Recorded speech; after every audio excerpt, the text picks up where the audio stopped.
In 1973, a young man wrote a letter to American author E.B. White. The young man was losing his faith in humanity.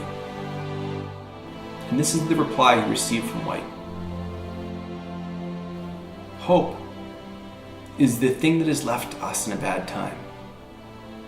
I shall get up Sunday morning and wind the clock. E.B. White wrote those beautiful words in response to fears surrounding our future.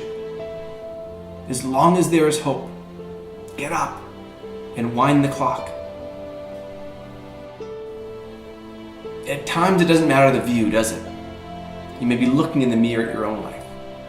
You may be looking out the window at what's happening around you. The future becomes bleak, days full of fear. It's when darkness forms, clouds roll in, and life gets heavy.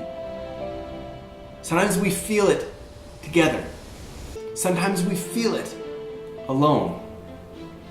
Those times surrounded by sadness. And in those moments, what are we to do? For there is but one sensible response, isn't there? We wake up and we make tomorrow better than today. We get up, we rise, we wind the clock, and we are to do it with our heads held high so that we can be the first ones to see the sun as it starts to poke through. You know, if you're down and you can see a reason why you should be down, then that brings with it a certain clarity. But if there's no reason, you tend to think, well, why on earth am I feeling like this? I don't understand.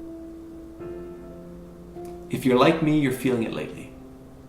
We're in a moment when the clouds have covered some of the light. The way forward may seem to be slipping from view. The path of progress, which has been so hardly fought for, can feel like it's fading. Perhaps it was the path you were declaring for yourself, and now it's changing. It's shifting. Gone. And hope is the thing that is left us in a bad time.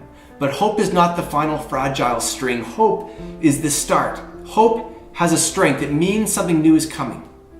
Because it always does. Clouds break. The sun shines. In fact, it's never stopped. So in E.B. White's words, hang on to your hat. Hang on to your hope. And wind the clock, for tomorrow is another day.